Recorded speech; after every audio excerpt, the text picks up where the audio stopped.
guys, and welcome back to the Crawl Room. We're here once again in this wonderful ranty room for all things Formula 1, and what could be said, a return to Imola after 14 years away. Kimi Räikkönen, the only driver on the current F1 grid that's ever raced a Formula 1 car around there in anger, all the way back in 2006, of course, its final weekend. And that final weekend was where the blessed Yuji Ide managed to tip Christian Albers onto his roof. So, yeah, brings back fond memories, Imola, and what could be said for it? It was actually a really good race, wasn't it? Let's be honest. We were denied a battle up front, without a doubt, this weekend. We'll get to that in a minute. The top three could have been battling away and beavering away there. Had it not been for certain things happening in the race, which, like I mentioned, we'll get to. Mid-pack, of course, a surprise podium once again. It had a little bit of everything, didn't it? So we're going to go through, as always. We're going to kick things off with the winner and go all the way down to the last finisher, or the first retirement, whichever you want to call it. And, of course, if you've never seen this series before, I'm going to score the drivers out of a maximum of 10 points. You get 10 points if you've had a particularly good weekend, and all the way down to 0 if you've had a particularly bad weekend. I can award bonus points if you've had a better than good weekend, if you've had a phenomenal race, if Räikkönen gets a podium or anything like that. And of course I can award minus points if you have a really shit weekend. We've got some minus points coming, do not fear. So we're going to kick things off, of course, with the race leader, Lewis Hamilton, the race winner, of course. Yeah, this is where it gets interesting, doesn't it? I have never seen a virtual safety car just come out as the leader of the race that is still yet to pit. It comes around the final corner, we call the virtual safety car, it pulls into the pits, changes his tyres, pulls out of the pits. Oh, where's Valtteri Bottas? He's still second, virtual safety car ends. Yeah, I'm afraid I'm calling bullshit on that one, and you can call me what you like for that.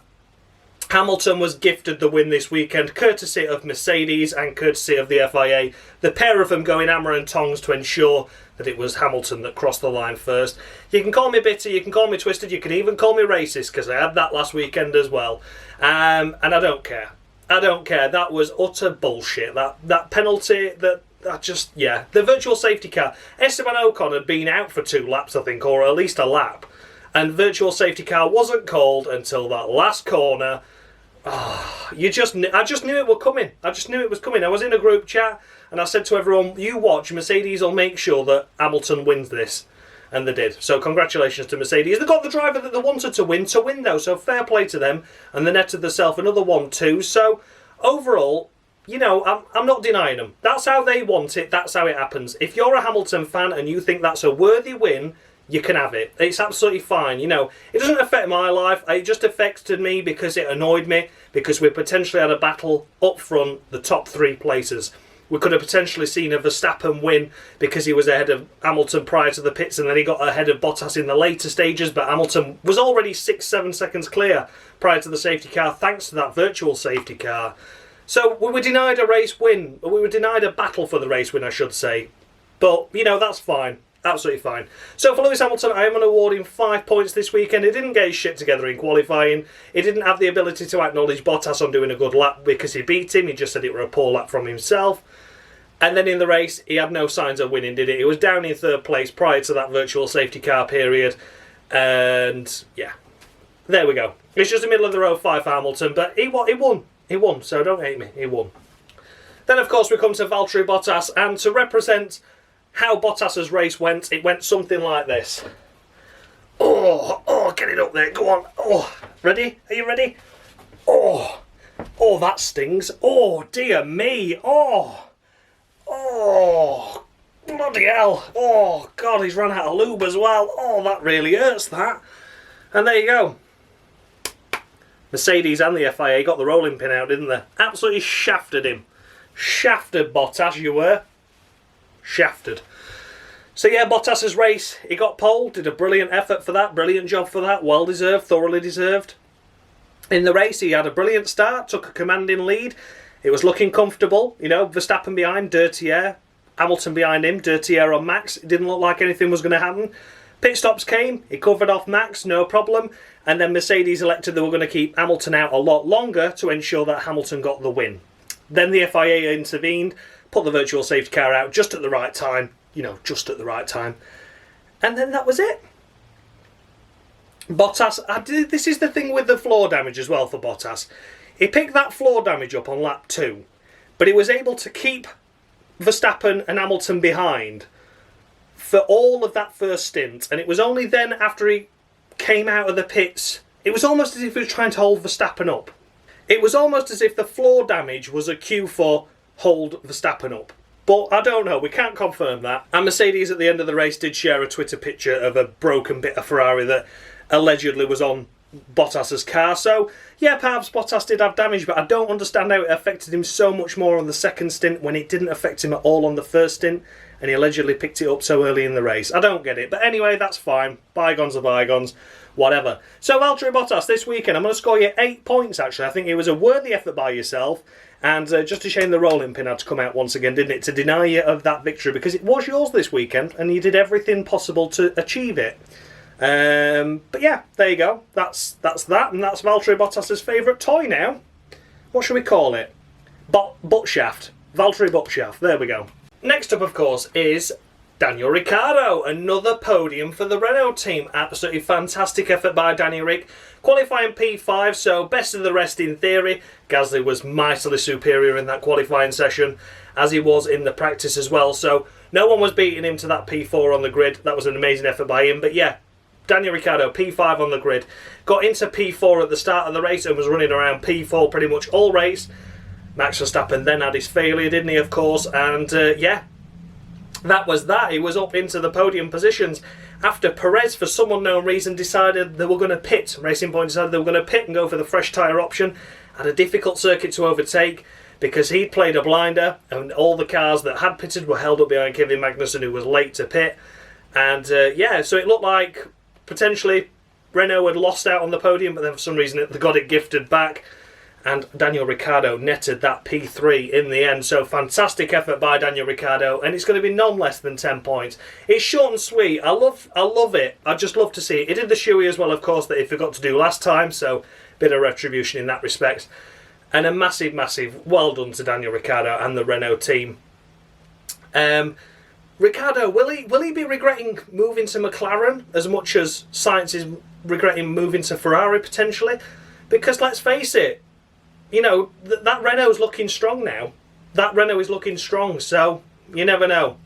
You never know. But nonetheless, on to new ventures at McLaren next year, and fingers crossed for him there. But yes, it's no less than, of course, 10 points for Daniil Ricciardo at Imola. Well done, Danny Ric.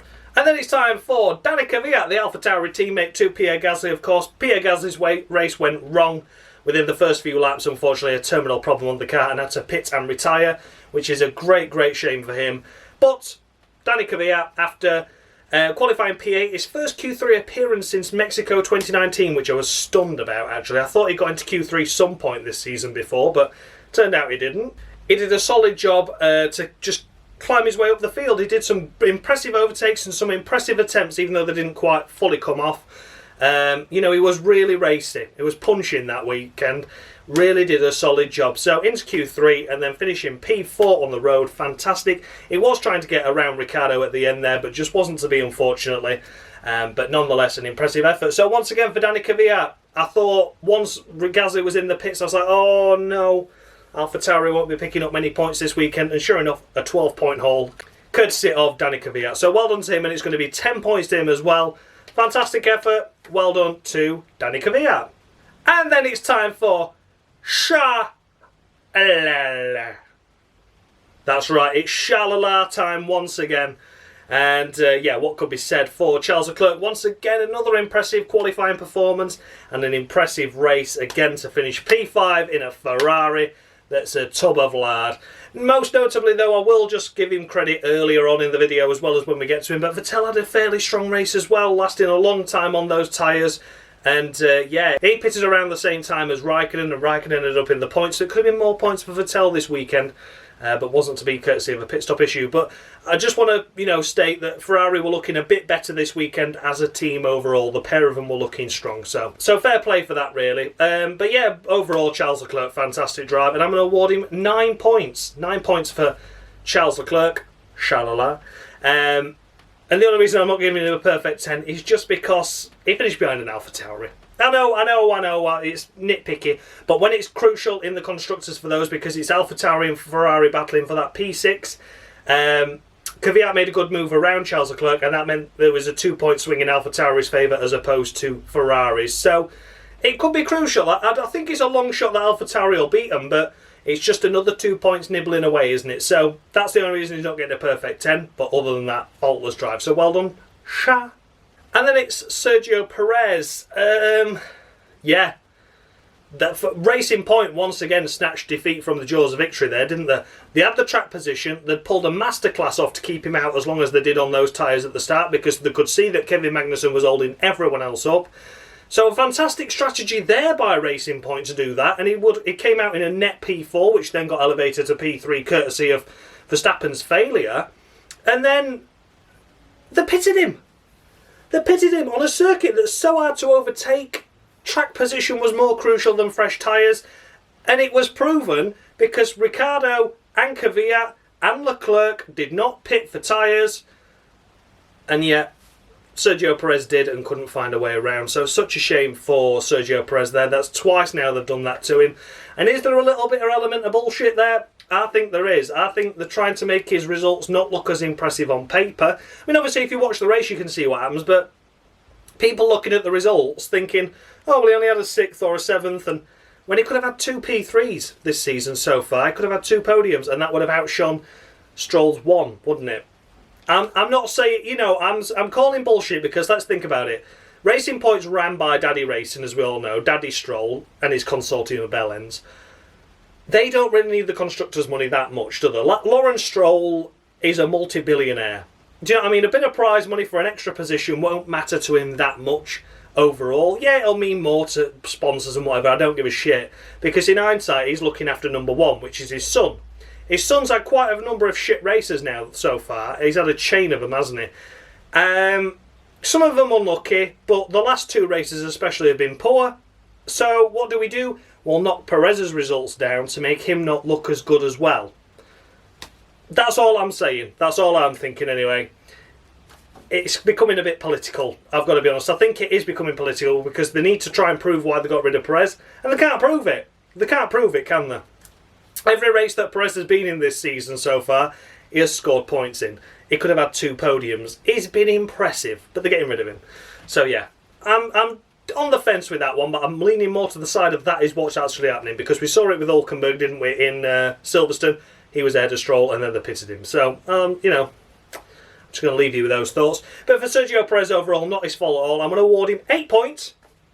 And the only reason I've docked him a couple of points from a perfect weekend is because he didn't get out into Q3. He ended up P11. And the race came to him, courtesy a little bit of luck, but that's racing, isn't it? But, I just feel there was more impressive drives out there this weekend. And a bit of a shame for that podium missing out on again, but I know that wasn't his fault, but there you go. So 8 points to Sergio Perez. And then we come to the McLaren pairing of Carlos Sainz and Lando Norris, and I'm just going to do these together. It's going to be 7 points each. It's as simple as that. I don't think it was a brilliant weekend by the pair of them. Norris got ahead of Sainz in qualifying 9th and 10th. They ended up finishing the race in 7th and 8th. Sainz ahead of Norris this time, so they cancelled each other out in that respect.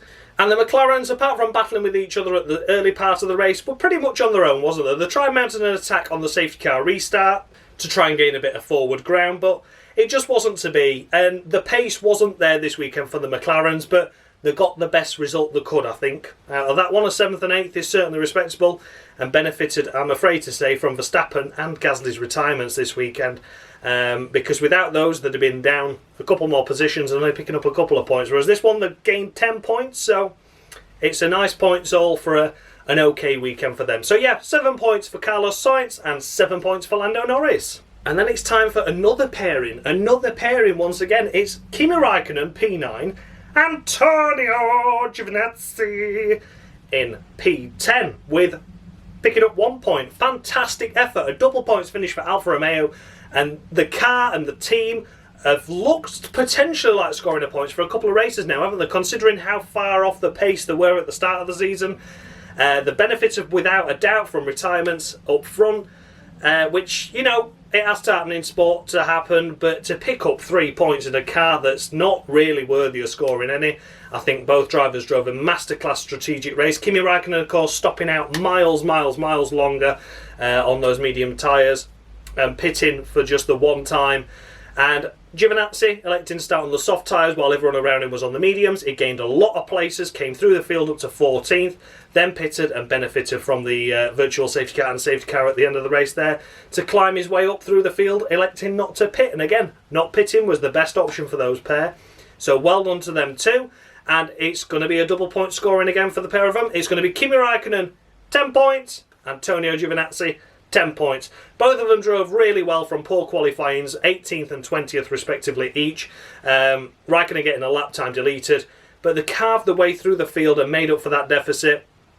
Antonio Giovinazzi's pace wasn't there in qualifying at all, and it was a bit of a shame really, but nonetheless, to come through and pick up a point, it was 9 places gained and 10 places gained.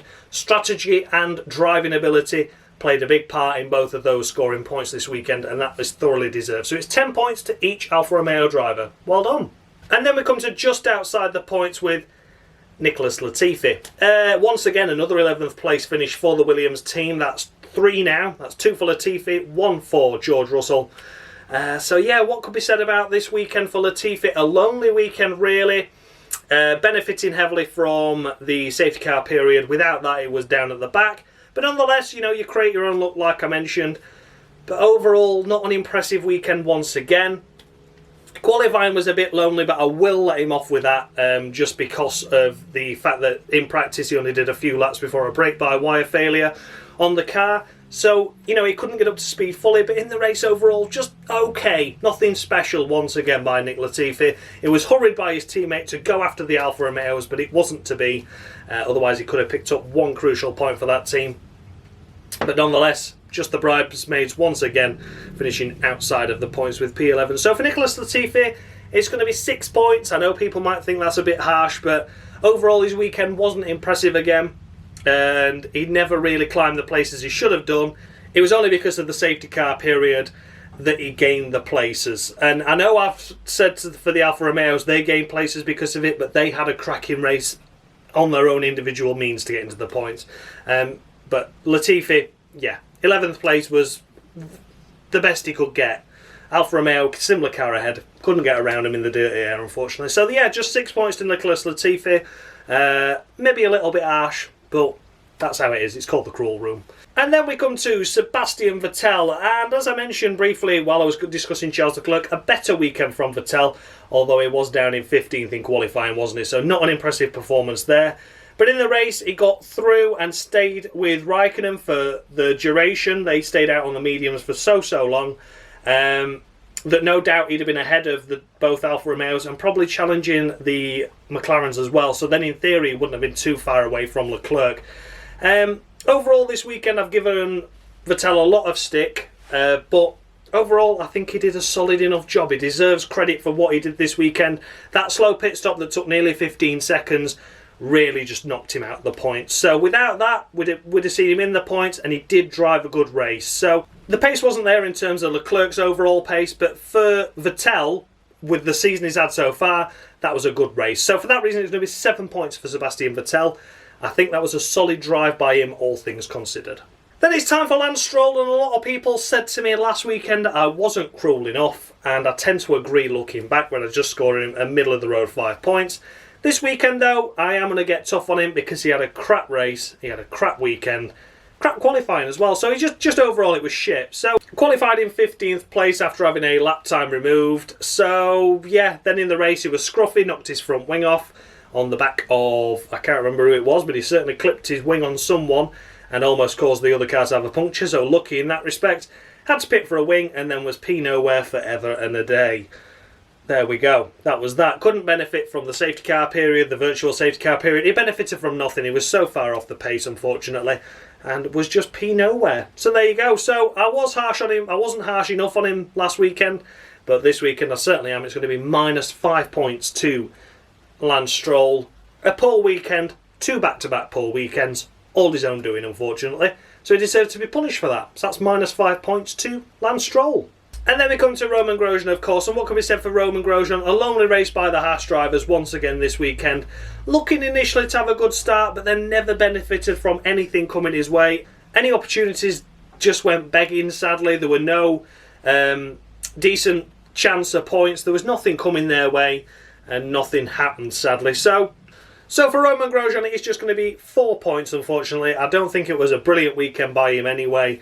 The Haas looking off the pace, but when you see the Alfa Romeos up there in the points, the Williams close to points as well, Haas were nowhere, and they're the cars I'm comparing them to. Yes, it could well be the car. I know they're struggling with stability issues in that thing, but both drivers were nowhere this weekend, sadly, and that's a shame to see. So yeah, just 4 points to Romain Grosjean. Next up is the curious case of Alexander Albon, and yeah, Alex, what can I say about you, mate? Once again, another dismal performance, qualifying P6, once again, okay, we can live with that. The race tumbled down a couple of places, and overall, just P nowhere. Had a spin after being overtaken by Kvyat. Yeah.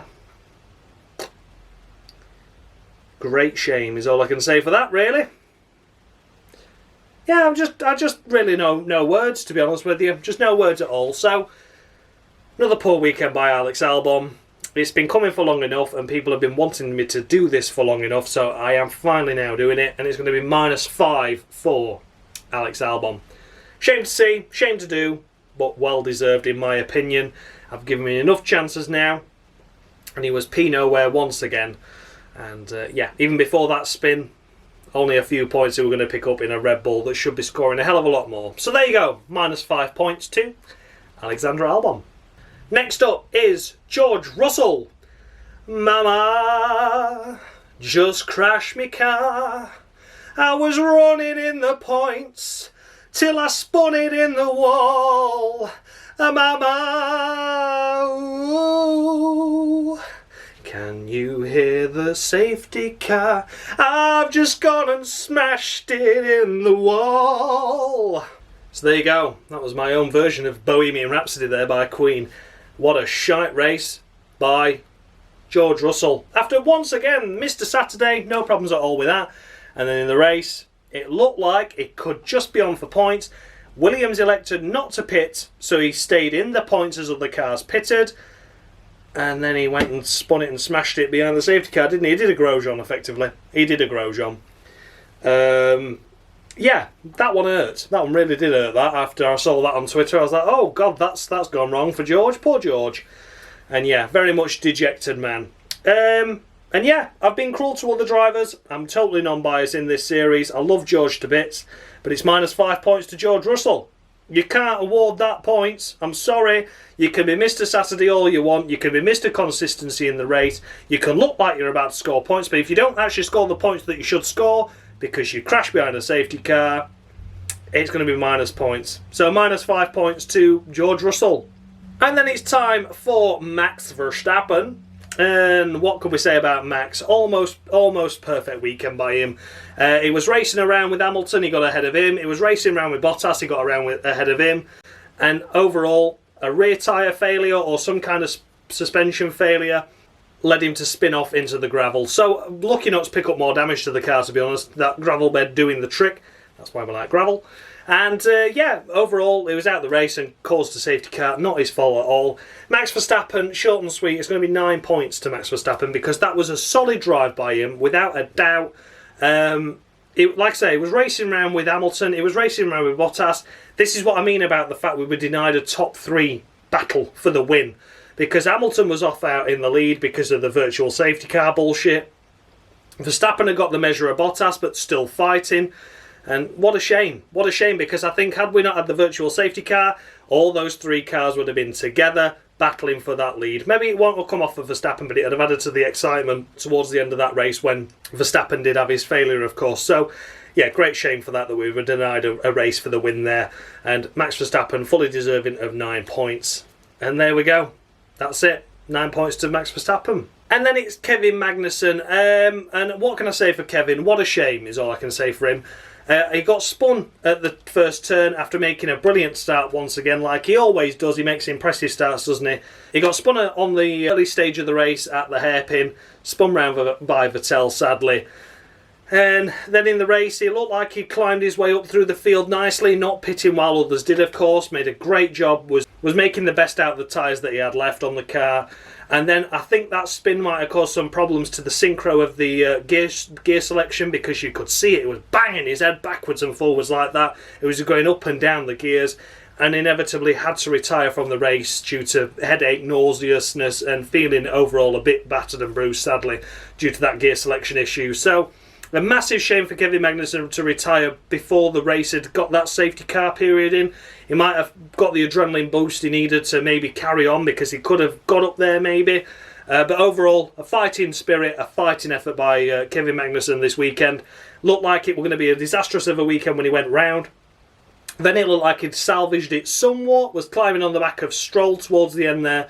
I was running around in last, but nonetheless was within a respectable distance of Stroll to say Stroll's got a much faster car, and then the gear selection issues ended it for him. So it's going to be a middle of the road 5 points for Kevin Magnussen. I think he left a lot of race on the table there, sadly, due to that issue.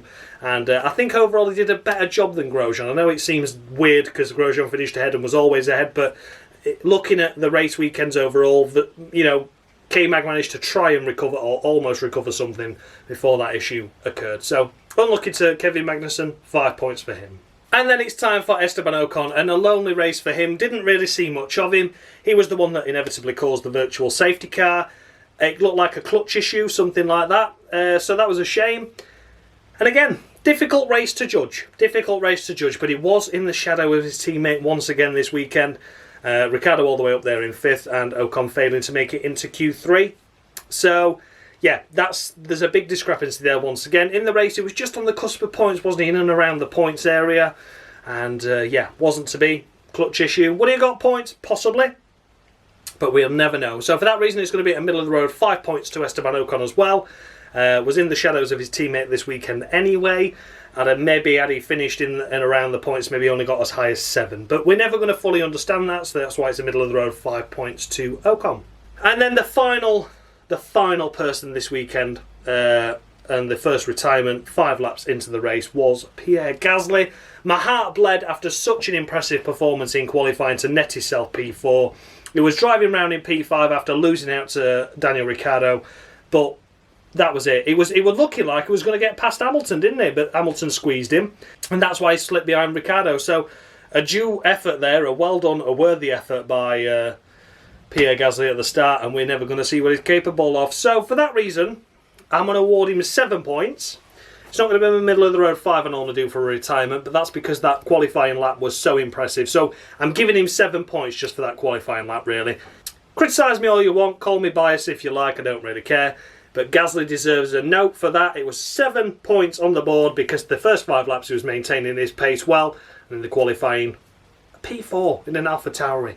Mega effort. Well done, Pierre. So there you go, guys. That was the runners and riders of the Emilia Romagna GP, the Imola GP, the San Marino Grand Prix, whatever you want to call it. So massive well done to all the drivers there. And let me know your thoughts and feedback down below. Did I score any too high, any too low? Would you like to see Imola stay on the calendar? I certainly would. And as always, the results of the Cruel Room are up there now. Thank you very much to Matthew D'Souza, as always, for doing this series. If it wasn't a track of him keeping score on these points, it would be a more pointless championship than it already is. So there you go, guys. Thanks a lot for watching. Appreciate all the comments and feedback as always. And thanks a lot for watching. Much love.